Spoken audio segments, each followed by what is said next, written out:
a percepção do mundo pelo homem e pelos animais, as ilusões dos animais e a falta de controle sobre suas percepções. Um mundo de aviões em movimento, ângulos e curvas como movimento, a terceira dimensão como movimento, a aparência bidimensional para os animais do nosso mundo tridimensional. Animais como seres bidimensionais reais, os animais inferiores como seres unidimensionais. O tempo e o espaço de um caracol, a sensação de tempo como uma sensação nebulosa de espaço. O tempo e o espaço de um cachorro, a mudança do mundo com uma mudança do aparelho mental, a prova do problema de Kant, o mundo tridimensional como representação ilusória. Estabelecemos a tremenda diferença que existe entre a mentalidade do homem e a dos animais. Esta diferença certamente terá um efeito profundo na percepção do mundo externo pelo animal. Mas, como e em que? Isto é precisamente o que não sabemos e que devemos esforçar-nos por estabelecer. Para fazer isso, devemos voltar mais uma vez à nossa percepção do mundo e examinar minuciosamente como percebemos. E então, devemos ver como o animal, com a sua estrutura mental limitada, deve perceber o mundo. Em primeiro lugar, devemos notar que, no que diz respeito à aparência externa e à forma do mundo, a nossa percepção é extremamente incorreta. Sabemos que o mundo consiste em sólidos, mas sempre vemos e tocamos apenas superfícies. Nunca vemos ou tocamos em um sólido. Um sólido já é um conceito, composto de uma série de representações reunidas através do raciocínio e da experiência. Para a sensação direta, existem apenas superfícies. As sensações de peso, massa e volume que associamos mentalmente a um sólido estão, na verdade, ligadas para nós às sensações de superfícies. Sabemos apenas que esta sensação de superfícies vem de um sólido, mas nunca sentimos o sólido em si. Talvez seja possível chamar a sensação composta de superfícies, peso, massa, densidade, resistência e assim por diante de sensação de um sólido. Mas mentalmente, somos forçados a unir todas essas sensações em uma e chamar essa sensação geral de sólida. Sentimos diretamente apenas as superfícies e então, separadamente, o peso. Nunca sentimos a resistência de um sólido como tal. Mas sabemos que o mundo não consiste em superfícies. Sabemos que vemos o mundo de forma incorreta.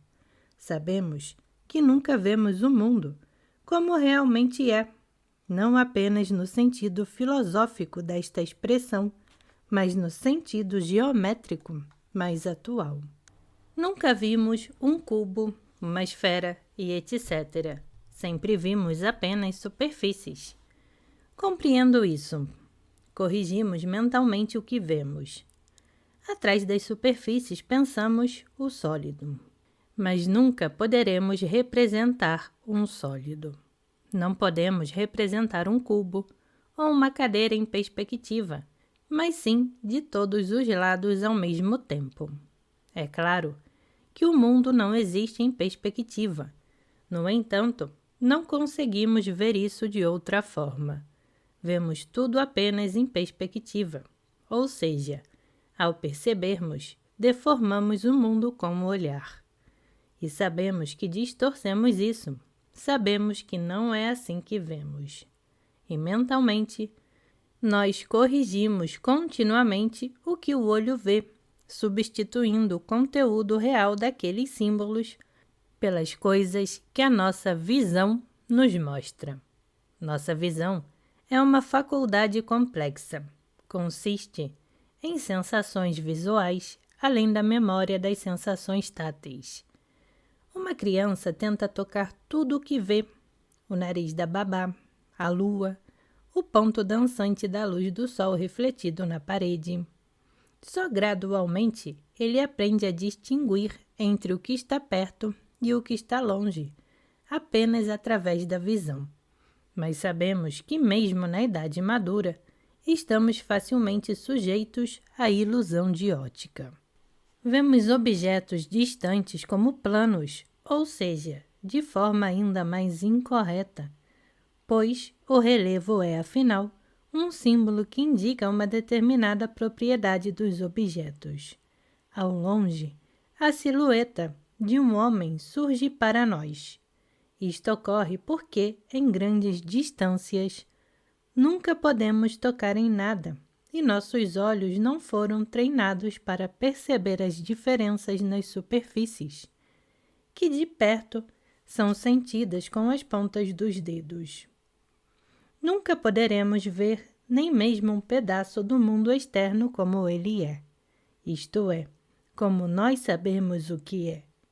Nunca poderemos ver uma mesa ou um armário simultaneamente de todos os lados, o mesmo que dentro. Nosso olho distorce o mundo externo de uma certa maneira que nos permite, ao olhar ao redor, determinar a posição dos objetos em relação a nós. Mas é impossível olharmos para o mundo de um outro ponto de vista que não o nosso. E nunca poderemos ter uma visão correta disso, uma visão que não seja distorcida pelo que nossos olhos veem.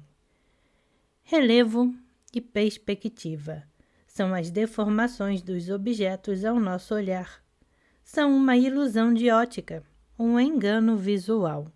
Um cubo de perspectiva é apenas um símbolo convencional de um cubo tridimensional. E tudo o que vemos é apenas uma imagem convencional do mundo tridimensional, convencionalmente real, que a nossa geometria estuda, e não o próprio mundo real. Com base no que vemos, devemos supor o que realmente é.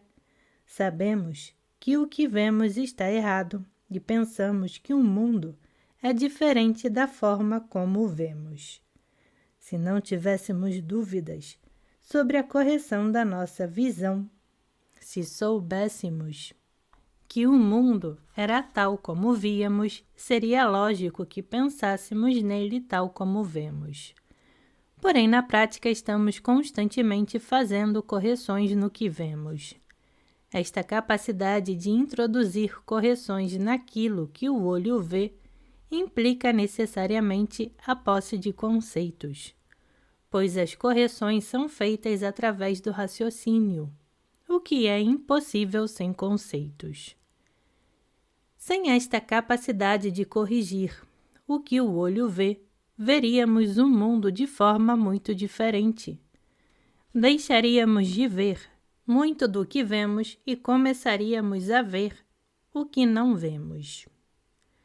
Em primeiro lugar, veríamos uma enorme quantidade de movimentos inexistentes.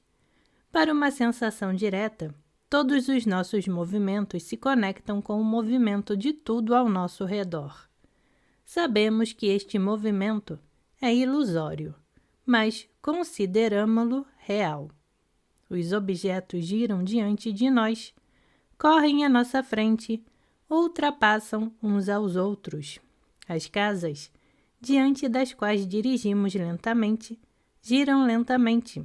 Se dirigirmos rapidamente, elas viram rapidamente.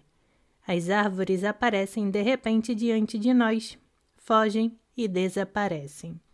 Esta animação aparente de objetos, junto com os sonhos, forneciam e ainda fornecem o principal alimento para a fantasia dos contos de fadas. Nesse sentido, são muito interessantes as observações feitas com pessoas cegas que começam a enxergar. O jornal Slipz, o Cego, de 1912, contém uma descrição baseada na observação direta de como os homens cegos de nascença aprendem a ver depois de uma operação que restaurou sua visão. É assim que uma jovem de 17 anos descreve suas experiências após restaurar a visão através da remoção de uma catarata. No terceiro dia, após a operação, perguntaram-lhe o que tinha visto. Ele respondeu que viu uma vasta extensão luminosa com objetos opacos se movendo nela. Não consegui distinguir esses objetos. Só depois de 4 dias ele começou a distingui-los. E só depois de 2 semanas, quando os seus olhos se acostumaram com a luz, ele começou a usar praticamente a visão para discernir os objetos. Mostraram-lhe todas as cores do espectro e ele as dominou muito rapidamente, exceto o amarelo e o verde, que continuaram a confundi-lo por muito tempo. Um cubo, uma esfera e uma pirâmide colocados diante dele pareciam-lhe ser um quadrado, um disco plano e um triângulo. Quando um disco plano foi colocado próximo à esfera, ele não conseguiu ver nenhuma diferença entre eles. Quando solicitado a descrever a sua primeira impressão das 2 figuras, respondeu que notou imediatamente a diferença entre o cubo e a esfera, e percebeu que não eram desenhos, mas não conseguia derivar delas a representação de um quadrado e de um círculo. Até sentir a mesma sensação nas pontas dos dedos, como se tivesse tocado um quadrado e um círculo. Quando lhe foi permitido manipular o cubo, a esfera e a pirâmide, ele imediatamente identificou esses sólidos pelo tato e ficou surpreso por não tê-lo reconhecido imediatamente pela visão. Eu ainda não tinha uma representação do espaço, da perspectiva. Todos os objetos pareciam planos para ele, embora soubesse que o nariz era saliente e os olhos estavam afundados nas órbitas. Aos seus olhos, o rosto humano também parecia achatado. Ele se alegrou por ter uma visão restaurada, mas a princípio ficou cansado de olhar as coisas. As impressões o sobrecarregavam e fatigavam. Por isso, embora gozasse de uma visão perfeita, às vezes voltava ao tato, como forma de descanso. Nestes casos, os movimentos dos objetos podem ser muito complexos. Observe o estranho comportamento de um milharal visto pela janela de seu vagão. Ele corre até nossa janela, vira devagar e corre para o lado. As árvores da floresta correm claramente em velocidades diferentes, ultrapassando umas às outras. Toda uma paisagem de movimento ilusório. E o que dizer do Sol, que ainda continua em todas as línguas, nascendo e se pondo, e cujo movimento já foi tão apaixonadamente defendido. É assim que tudo nos parece, e embora já saibamos que todos esses movimentos são ilusórios, ainda os vemos e às vezes nos enganamos. Quantas ilusões mais veríamos se não conseguíssemos considerar que tudo existe exatamente como o vemos? Isto entendo, consequentemente, existe. Esta afirmação é a principal origem de todas as ilusões. A maneira correta de expressar isso seria: eu vejo, consequentemente não existe. Ou, em qualquer caso, eu vejo isso, consequentemente, não é assim. Podemos dizer o último, mas os animais não. Para eles, tudo o que vem existe. Eles têm que acreditar no que vem, como o mundo parece para os animais. Para os animais, o mundo é uma série de superfícies móveis complexas. Os animais vivem num mundo bidimensional. O seu universo tem a aparência e as propriedades de uma superfície, e nesta superfície acontecem um vasto número de movimentos dos mais variados e fantásticos. Porque o mundo deve parecer uma superfície para os animais. Em primeiro lugar, porque nos parece uma superfície. Mas sabemos que o mundo não é uma superfície, enquanto os animais não podem saber disso. Eles aceitam tudo como parece. Eles não podem corrigir o que os olhos veem, ou não podem fazê-lo na mesma medida que nós. Podemos medir em 3 dimensões. A qualidade da nossa mente nos permite fazer isso. Os animais podem medir simultaneamente em apenas 2 direções. Eles nunca podem medir em 3 direções ao mesmo tempo. Isso se deve ao fato de que, por não terem conceitos, não conseguem ter em mente as medidas da primeira direção ao medir a segunda e a terceira. Vou explicar isso com mais clareza. Vamos imaginar que medimos um cubo. Ao medir um cubo em 3 direções, ao medir uma direção, devemos ter em mente lembrar os outros 2. Mas as coisas só podem ser mantidas na mente como conceitos. Ou seja, só podemos lembrá-las conectando-as com vários conceitos, rotulando-as de uma forma ou de outra. Assim, tendo rotulado os 2 primeiros endereços, o comprimento e a largura, é possível medir a altura. Caso contrário, isso não poderia ser feito. Como representações, as 2 primeiras medidas de um cubo são absolutamente idênticas e devem se fundir em uma só em nossa mente. Um animal não tem conceitos, portanto, não pode rotular as 2 primeiras medidas do cubo como comprimento e largura. Portanto, no momento em que você começar a medir a altura do cubo, as 2 primeiras medidas se fundirão em uma. Um animal que mede um cubo e não tem conceitos, mas apenas representações, assemelhar-se-á a um gato que uma vez observei. Ele arrastava seus gatinhos, eram 5 ou 6, para quartos diferentes e não conseguia reuni-los novamente. Ele pegava um, levava para o outro e os juntava. Aí ele começava a procurar o terceiro. Trazia ele e colocava junto com os outros 2. Então, imediatamente, ele pegava o primeiro, levava para o outro quarto e colocava-o ali, ao lado do quarto. Depois corria novamente para o primeiro quarto, agarrava o segundo e arrastava para outro lugar até o quinto, e assim por diante.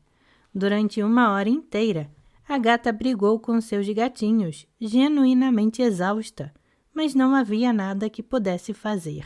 Claramente, ela não tinha conceitos que ajudassem a lembrar quantos gatinhos havia no local. É extremamente importante compreender a relação de um animal com a medição de sólidos. A questão toda é que os animais não veem nada além de superfícies. Podemos dizer isso com grande convicção, já que nós mesmos não vemos nada além de superfícies. Vendo apenas superfícies, os animais só podem representar 2 dimensões. A terceira dimensão, juntamente com as 2 primeiras, só pode ser pensada, ou seja, esta dimensão deve ser um conceito. Mas os animais não têm conceitos. A terceira dimensão também aparece como representação. Consequentemente, no momento do seu aparecimento, as 2 primeiras representações fundem-se invariavelmente numa só. Os animais veem a diferença entre as 2 dimensões, mas não conseguem ver a diferença entre 3. Porque, para encontrar a diferença, é necessário conhecer conceitos. Para os animais, representações idênticas têm a obrigação de se fundirem numa só, tal como para nós, 2 fenômenos idênticos e simultâneos que ocorrem num ponto devem fundir-se num só. Para os animais, seria um único ponto, assim como para nós todos os fenômenos simultâneos idênticos que ocorrem em um ponto são um fenômeno único. Assim, os animais verão o mundo como uma superfície e medirão essa superfície em apenas duas direções. Como então explicar o fato de viver em um mundo bidimensional ou de se ver em um mundo bidimensional? Os animais se orientam perfeitamente no nosso mundo tridimensional. Como explicar que um pássaro voa para cima e para baixo, para frente e para os lados, em 3 direções? Que um cavalo salta cercas e valas? Que um cão e um gato parecem compreender as propriedades de profundidade e altura, juntamente com comprimento e largura? Para explicar isto, devemos voltar mais uma vez aos princípios fundamentais da psicologia animal. Já apontamos muitas propriedades dos objetos que lembramos como propriedades em geral, de espécies e variedades. Os animais têm de lembrá-las como propriedades individuais dos objetos. Na organização deste enorme repositório de propriedades individuais, preservadas na memória, os animais são ajudados pela qualidade emocional que lhes está ligada a cada representação e a cada memória de uma sensação. Digamos que um animal conheça 2 caminhos, como 2 fenômenos totalmente separados que nada têm em comum. Um fenômeno, isto é, um caminho, consiste em uma série de representações definidas matizadas por qualidades emocionais definidas. O outro fenômeno, isto é, o outro caminho, consiste em uma série de outras representações definidas, qualificadas por outras qualidades. Dizemos que ambos são caminhos, um que leva a um lugar e o outro a outro. Para o animal, os 2 caminhos não têm nada em comum. Mas lembre-se de toda a sequência de qualidades emocionais ligadas ao primeiro caminho e ao segundo, e assim, lembre-se de ambos os caminhos com suas curvas, valas, cercas e assim por diante.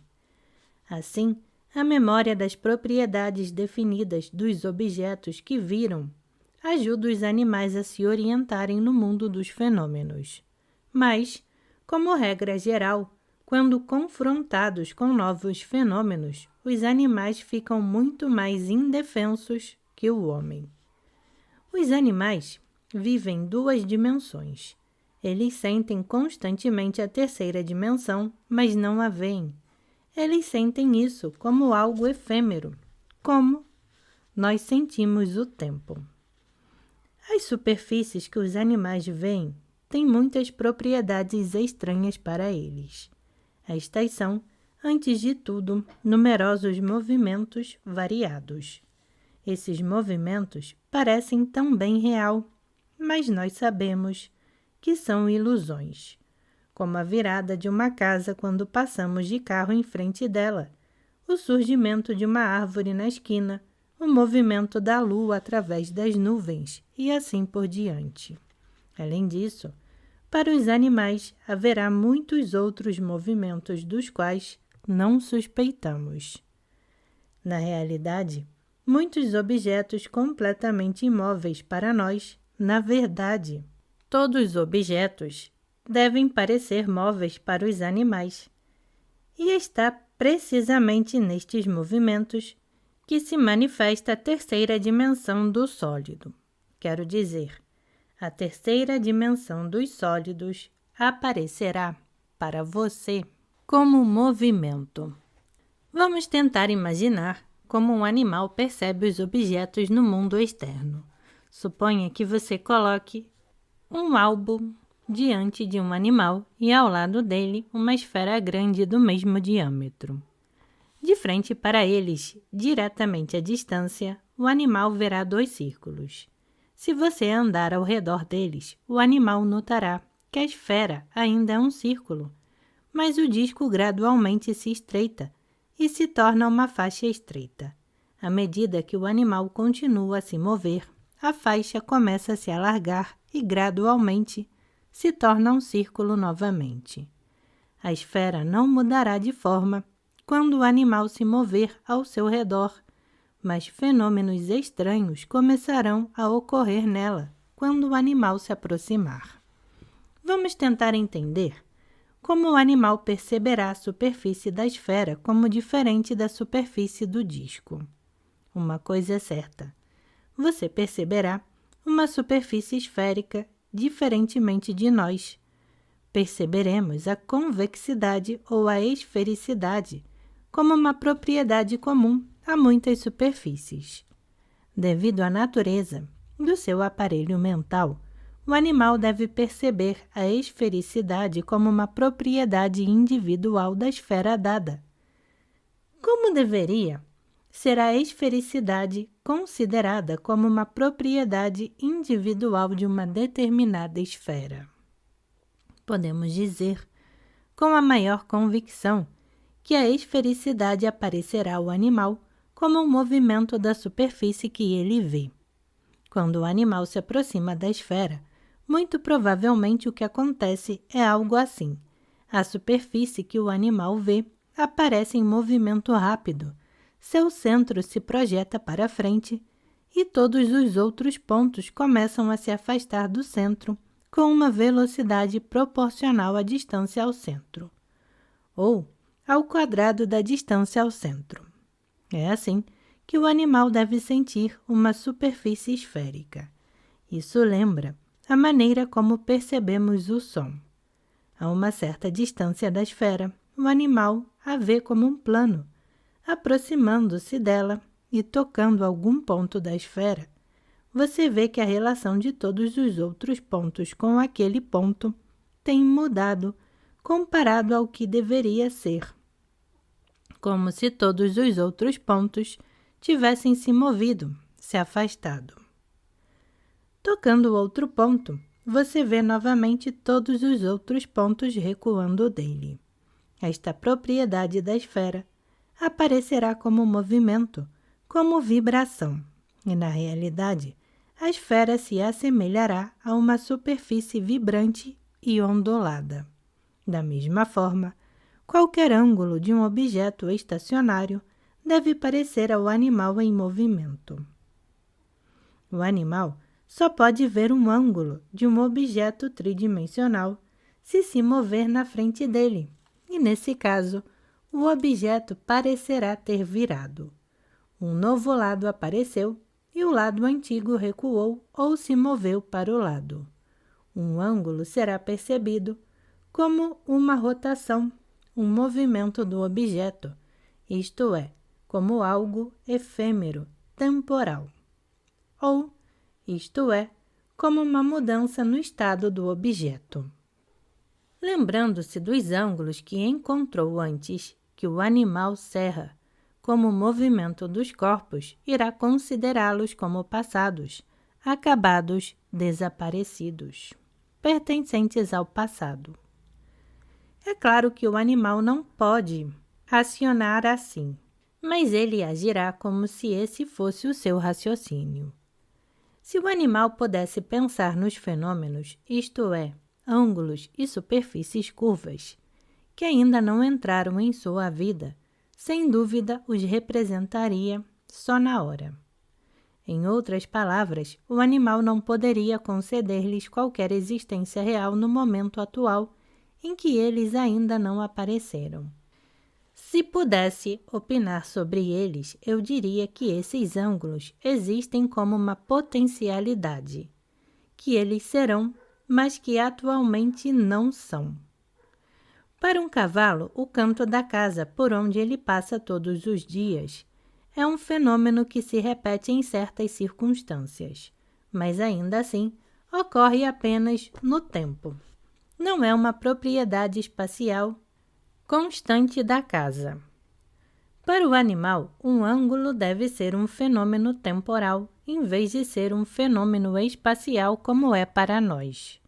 Assim, vemos que o animal perceberá as propriedades da nossa terceira dimensão como movimentos e referirá essas propriedades ao tempo, ao passado ou ao futuro ou ao presente, isto é, ao movimento de transição do futuro dentro do passado.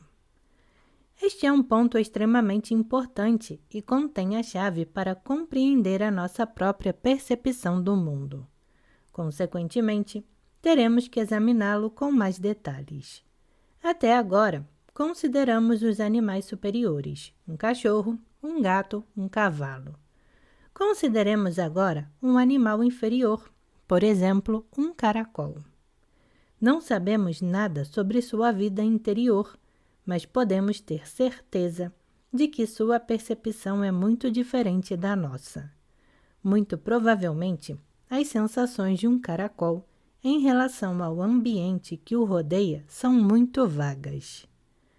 Você provavelmente sente calor, frio, luz, escuridão e fome, instintivamente, ou seja, motivado pela orientação prazer-dor. Rasteja até a borda da folha não comida e permanece, e se retira de uma folha morta. Seus movimentos são governados pelo prazer-dor.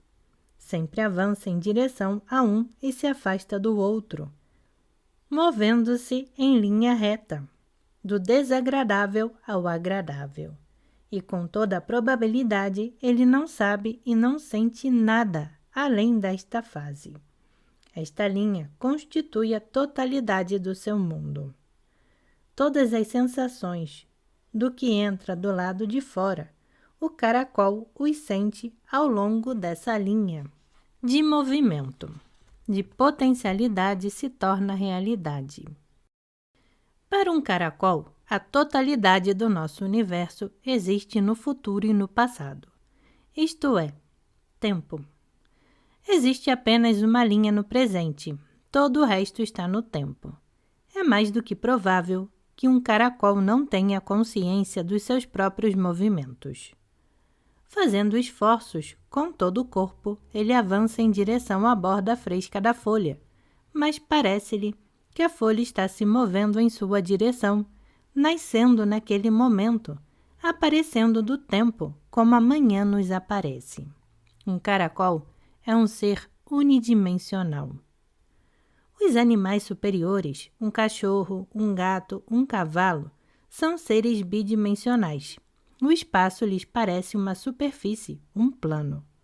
Tudo que está fora deste plano, para eles, está no tempo. Assim vemos que um animal superior, um ser bidimensional comparado a um ser unidimensional, extrai mais uma dimensão do tempo. O mundo de um caracol tem uma dimensão, nossa segunda e terceira dimensões estão para ele no tempo. O mundo de um cachorro tem duas dimensões. Nossa terceira dimensão para ele é o tempo. Um animal pode lembrar-se de todos os fenômenos que observou, isto é, de todas as propriedades dos corpos tridimensionais com os quais entrou em contato, mas não pode saber que aquilo, que para ele é um fenômeno recorrente, é na verdade uma propriedade permanente de um animal. Corpo tridimensional, um ângulo, uma curvatura ou uma convexidade. Esta é a psicologia da percepção do mundo por um ser bidimensional. Para ele, a cada dia nascerá um novo sol. O sol de ontem passou e nunca mais voltará. O sol de amanhã ainda não existe. Rostand não conseguiu compreender a psicologia de Chantecler. O galo não conseguia entender isso. Acorde ao sol com sua canção. Para ele, o sol não dorme, retrocede no passado, desaparece, aniquila, cessa de ser. O amanhã, se vier, será um novo sol. Assim como, para nós, há uma nova primavera todos os anos. Para existir, o sol não pode despertar, deve nascer. Um animal, se pudesse pensar sem perder a sua psicologia característica, não poderia acreditar no aparecimento hoje do mesmo sol que estava lá ontem. Este é o raciocínio humano. Para um animal, todas as manhãs um novo sol, assim como para nós, cada dia surge uma nova manhã, cada ano uma nova primavera. Um animal é incapaz de entender que o sol é o mesmo hoje ou ontem. Exatamente como provavelmente não podemos entender que o amanhã é só um e a primavera é só uma.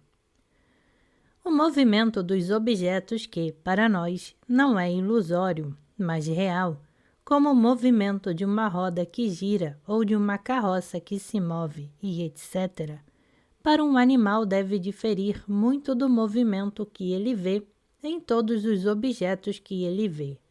Para nós, eles são imóveis, o movimento em cujo disfarce ele vê a terceira dimensão dos corpos.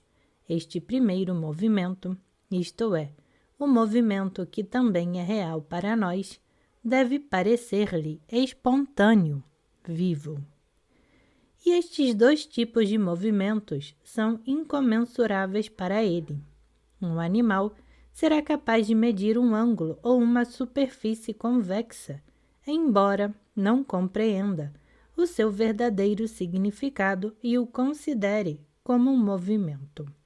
Mas nunca será capaz de medir o movimento real, isto é, o movimento que é real para nós.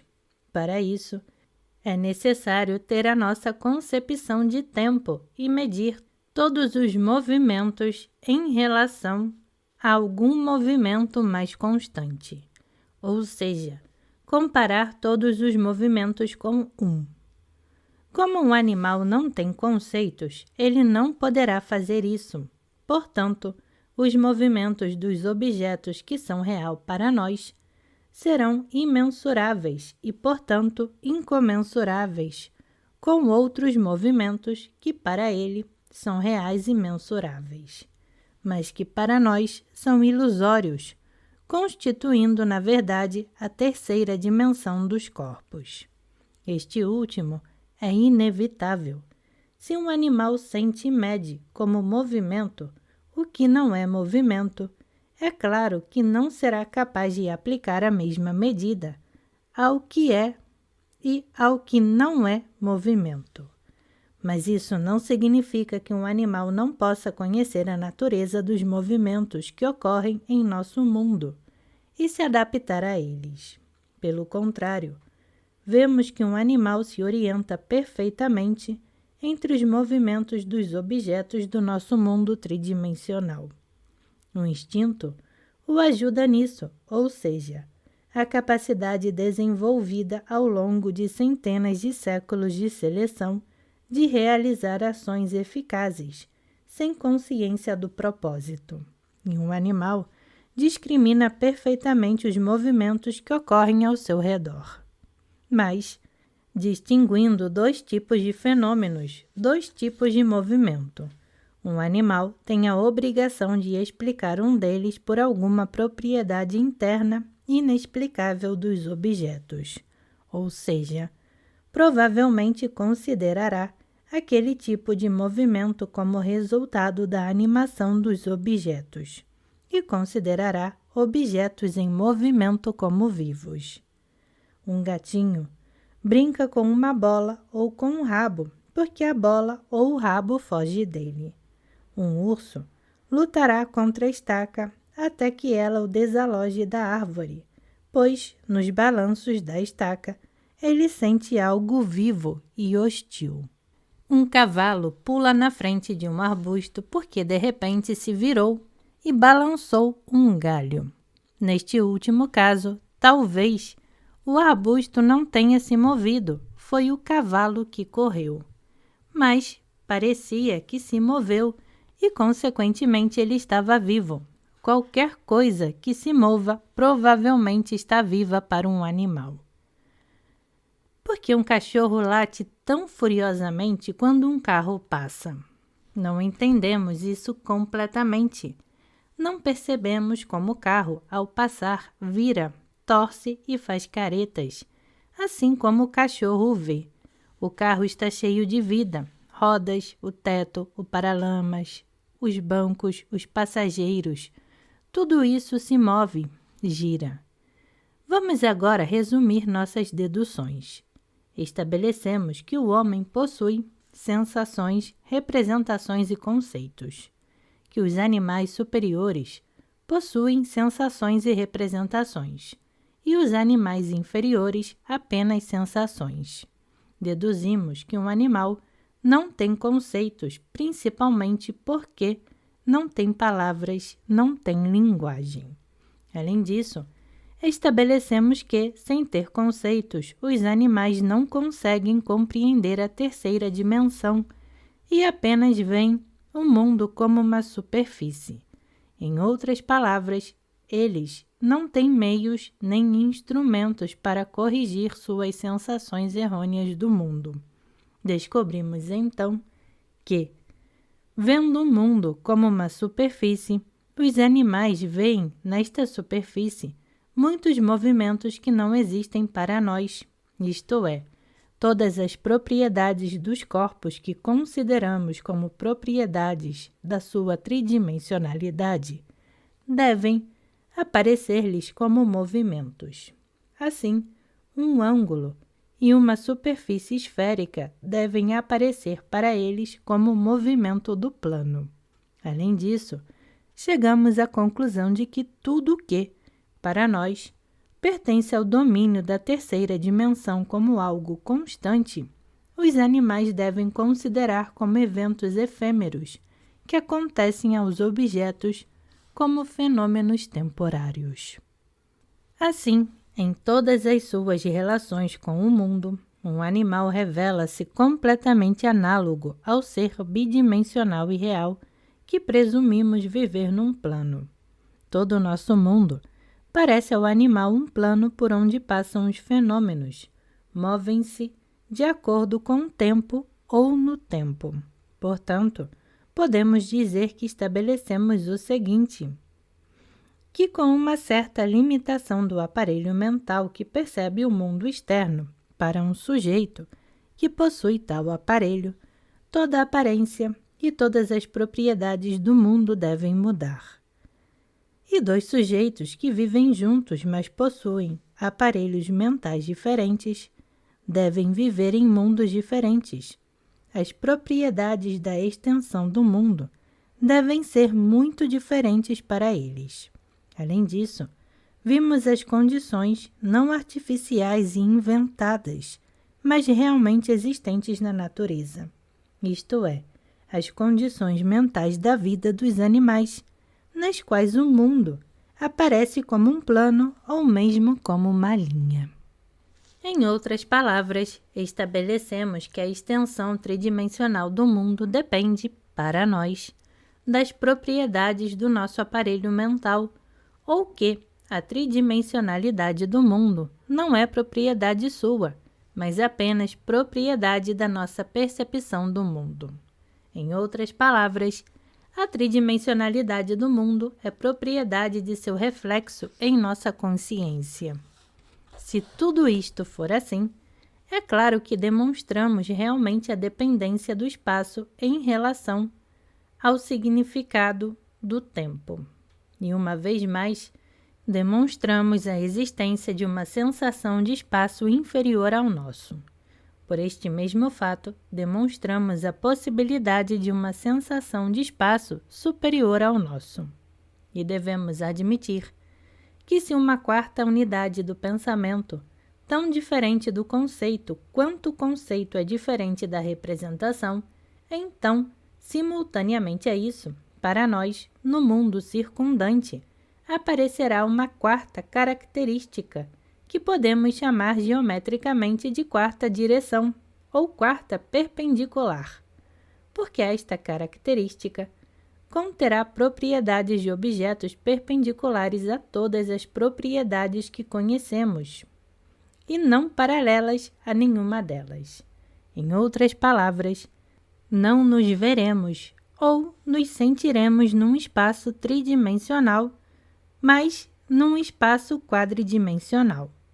E tanto os objetos circundantes como os nossos próprios corpos revelarão propriedades gerais da quarta dimensão que notamos antes ou que consideramos como propriedades individuais dos objetos ou seu movimento.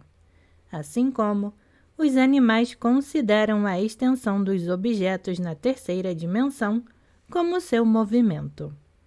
Tendo nos visto ou sentido no mundo das 4 dimensões, descobriremos que o mundo das 3 dimensões não tem e nunca teve existência real, que foi uma criação da nossa fantasia, um fantasma, um espectro, um engano, uma ilusão de ótica, o que você quiser chamar, mas não uma realidade. Isto está longe de ser uma hipótese, uma suposição. É um feito tão exato quanto é a existência do infinito. Devido à sua própria existência, o positivismo teve que de alguma forma se livrar do infinito, ou pelo menos chamá-lo de hipótese, que pode ou não ser verdadeira. Mas o infinito não é uma hipótese, é um fato, e precisamente assim é a multidimensionalidade do espaço e tudo o que ele implica, ou seja, a irrealidade de tudo o que é tridimensional.